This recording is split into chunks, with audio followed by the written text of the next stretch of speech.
welcome to Incentive Management Group interview series, where we talk with key people in positions across industries and business segments. We offer this series to enhance the breadth of our knowledge so that we may better serve our clients.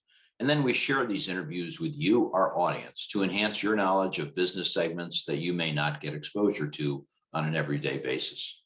Today, my guest is John Rubio. John is Vice President of Healthcare, Simpler North America, and IBM Company. Welcome, John. All right, so we can get started. So, hi, John. Hi, Marty. John, I want you to talk about the consulting profession in general, but first, let's learn a little bit about Simpler. What does Simpler do? What markets does it focus on? What kind of people does it recruit? Give us a thumbnail about Simpler. Absolutely. So Simpler was founded in 1996. We have roughly 160 people in North America, Europe. We support Europe, Asia, and North America. It's a structured approach to lean transformation. Our Simpler coaches are typically former executives, so from healthcare or commercial industrial, so plant managers, GMs, ops, VPs, COOs, and the like. And we even have some doctors and nurses, some even formerly CEOs and CMOs. Just a real quick note on Simpler. We really focus on trying to get return on investment for our client base. So to date, one of the really nice things we've done is we've accomplished over $4 billion in verified ROI or savings, which we go through our clients' financial offices or CFOs. So we have verified that and tracked that since the inception, and have done really well for our clients, typically showing 3, 4, 5, all the way up to 10 times the return. Crazy. Yeah, and then we focus on balanced scorecards built around what most everybody will know in the lean world is true north. So human development, kind of in this descending order: human development, safety, quality, timeliness or reduction in time, which ends up focusing on cost to productivity improvements, and then lowering cost, and all the others improves growth and profitability for the company. What strategic approach do you use? Strategically, we actually have different models and processes. So we follow a really high level overarching process called people, process, purpose, purpose being strategy, and then technology. So what we try to do, first of all, is understand our clients' strategy. So they may have one. And so we try to understand what that is, how it was structured, to what elements, and then is it deployed vertically, horizontally, and so on. And if they don't have one, then we'll create one, and we'll use an appropriate model based on the industrial or healthcare side. So it varies from client to client. Okay. And how big are the two segments, the healthcare versus industrial? Are they about the same? No. So healthcare is roughly 75%, industrial, commercial 25%. That fluctuates right now as the commercial industrial markets are starting to come back. That has grown from probably 20% to 25%, and could easily get to 30%. Healthcare, because of COVID and some of the other directions, has slipped a little bit from the original 80% of the business. Okay. So shifting a little bit from Simpler to the broader audience, and talk about consulting today. Any differences? You've been doing this for a number of years. What have you seen as significant changes in the consulting field? Yeah. So I guess in the original stage, we're the largest kind of global lean consultancy firm. So we specifically focused on what I'll call lean transformation. What's happened, depending on some of the markets, some are mature, like let's say aerospace, auto industry, and some of the general manufacturing sectors and markets.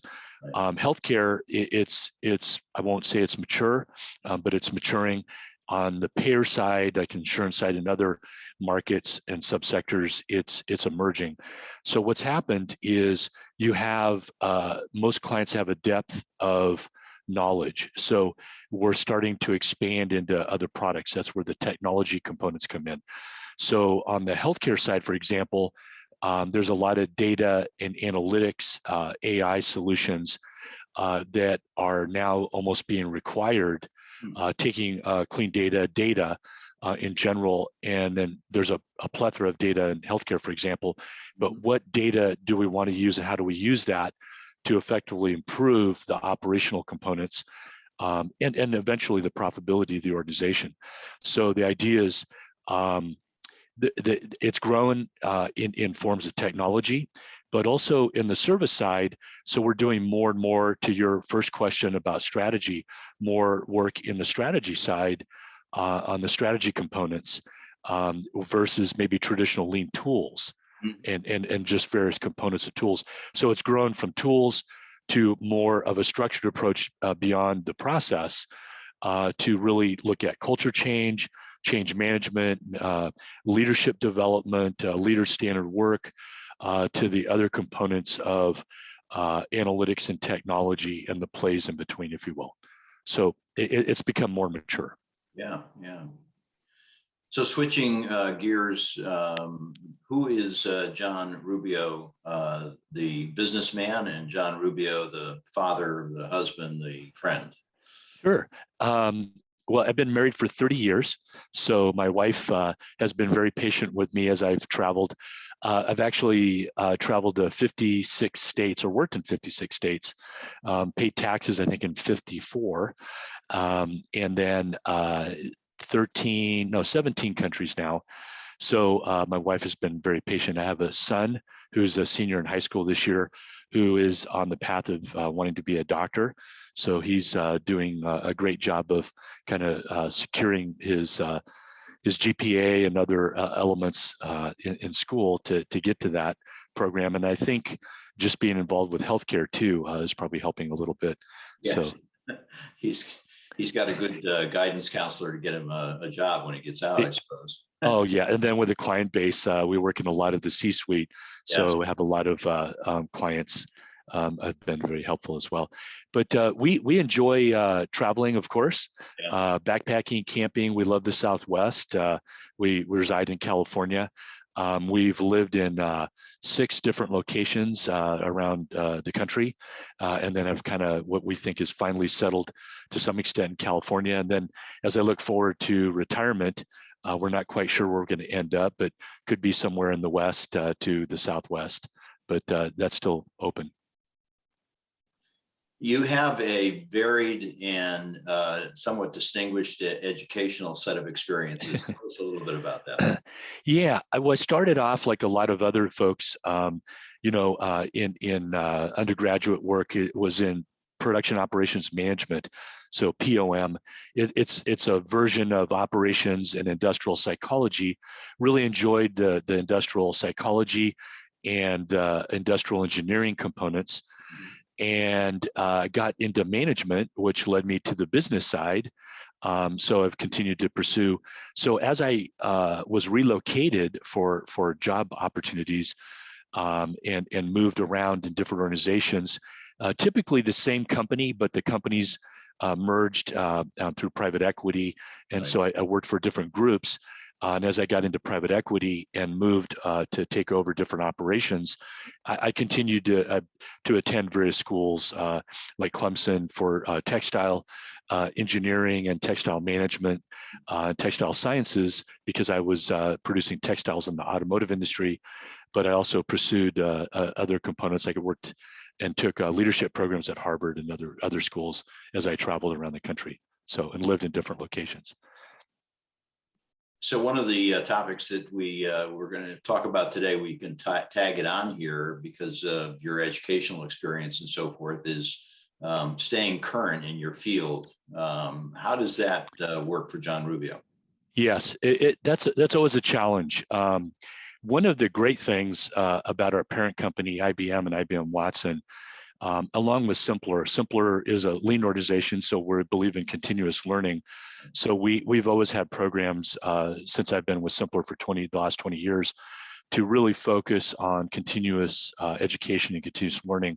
So you'll find a lot of our people are doing very similar things that I just mentioned, and constantly advancing their education to higher levels and degrees, but also at the same time constantly taking webinars. I just got off of 3 different webinars this morning, for example. So I'm called a super learner at IBM. So I'm about 4 times, I think, the standard that we're targeted to achieve. And most of our people are probably in the same situation where they're probably double or better at learning. So we have different mechanisms from, I learn from clients being on their sites and viewing their facilities and going through different programs on site. So we learn from our clients as much as we learn from other external resources. We also work for teaching hospitals, universities, and other organizations of higher education. So we also have a lot of ability to learn that way. Last year was a crazy year from an uncertainty standpoint, and the discontinuities that occurred in markets were terrific. What occurred at Simpler as a result of all that uncertainty? Yeah, so we typically were probably 99% face-to-face with our client base on campus, on site, industrial, commercial facilities. Sure. When COVID hit back around, it varied what part of the country, but early part of 2020 into March, where it really hit, most of our client base in healthcare. We had to quickly respond. So within a period of about 2 or 3 weeks, we started converting face-to-face services to virtual. So we started investigating, and back to your last question, we learned a lot about virtual delivery with the training mechanism. So we were able to quickly adapt to like Trello boards and Mural, Zoom, and other WebEx, Teams, to other formats and processes to go to a virtual format for consulting. And then we started developing a lot of the event activities like value stream mapping and rapid improvement event or Kaizen events. We were doing that virtually. Of course, face-to-face beats and trumps everything else, but we were able to make that move. And then we started pivoting to help our client base with the vaccination process, and also clinics and hospitals, how to see patients where they couldn't be in confined areas or had to quarantine geography of the hospital, for example, like the ICU. We were developing mobile clinics so they can actually conduct basic clinics in, let's say, the parking lot of the hospital. So we set up command centers, tents, tent clinics at many of our clients. And then we were able to develop some case studies around that a lot of other hospitals probably were able to use. But we pivoted very quickly to meet that challenge, and we're able to do that. And of course, that also, there was a lot of challenges with our client base, industrial, commercial, and healthcare, from the financial standpoint. So we were able to also help them from the financial component side with where they needed to move things and do things very quickly. So we pivoted from, let's say, our traditional delivery model to other areas that were beneficial to the clients. So one of the things, and this, what you just talked about is a good example of working on your business, but from a long-term standpoint, are there any things that you do to work on the business as opposed to work in the business? I mean, the vast majority of your people are out there helping clients, but there must be some group of people who work on the business. Absolutely. Great question, Marty. So we have an innovation component, and we're constantly looking, again, through Simpler and our parent companies, IBM and IBM Watson. There's tremendous amount of innovation going on. So AI is a big buzzword right now, but we truly are utilizing artificial intelligence technology and innovation and all of the analytics and products and services that are out there. And we're using those kind of on the edge to how do we improve an organization and improve the business by integrating that process. So in any organization, by the way, kind of taking a step back, there's people, there's a process, there's a defined strategy, and now technology's a big play. So we're using technology to kind of innovate some of those other areas and circumvent timelines and processes. If I picked on an emergency department or ED, for example, as a patient navigates through an ED, there's a traditional pathway.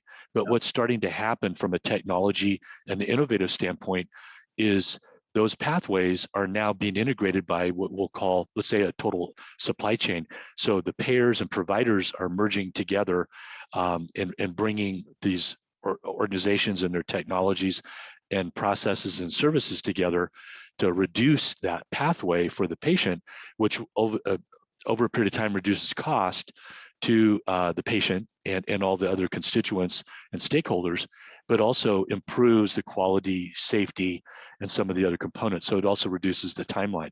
So Lean's applicable to all of those things, but it's the process and technology improvements that are netting those improvements. So we're constantly looking at innovative products and services and technology that will circumvent those and improve those processes. I got exposed to one of your client situations and was very pleased to learn that there is an attempt to track how much time patients spend with their providers and Yes. and to reduce the amount of time that they're sitting there by themselves. And as a patient, I was very appreciative that was going on behind the scenes. You have a little bit. Tell me about that. Exactly. Yeah. So if you look at the amount of time the typical physician would see a patient spend maybe 15 to 16, 17 minutes of face time with the patient. That varies, of course, depending on the circumstances, but that's would be kind of in average. And if you look at the patient checking in, let's say registering, checking in, the wait time in the waiting room, the navigation to the exam room, and then the post, exam or meeting with a physician, that time could be 2 and 3 times that. So we're working on the entire timeline from beginning to end to reduce that. So you have, let's say, a total time of 20 to 25 minutes. So you're constantly looking at all those elements and how you can reduce that time. So today, as an example, in my particular clinic, I instead of taking 20 minutes in that upfront process before I see my physician, I've got that down to probably 5 minutes. And yes, I do kind of help my primary care. And then, I spend the 15 minutes with my physician, and then the post is probably down to less than 60 seconds to a couple minutes. So we're actually reducing that timeline. Yeah, I mean, it's often said that lean is getting rid of waste, but it's also freeing up capacity. And when you're able to do that for the physician and for his practice and so forth, that's a tremendous opportunity. Absolutely. So in my previous primary care, I helped him with that exact process, and he was able to see 2 patients. Doesn't sound like a big number, but for primary care to see 2 more patients, that moved him up from 18 to 20, and that was significant for him from a revenue standpoint or financial standpoint. Absolutely. Yeah. Well, John, thanks very much for sharing your time and your insights today with us. I really appreciate it, and hopefully we can get together again soon.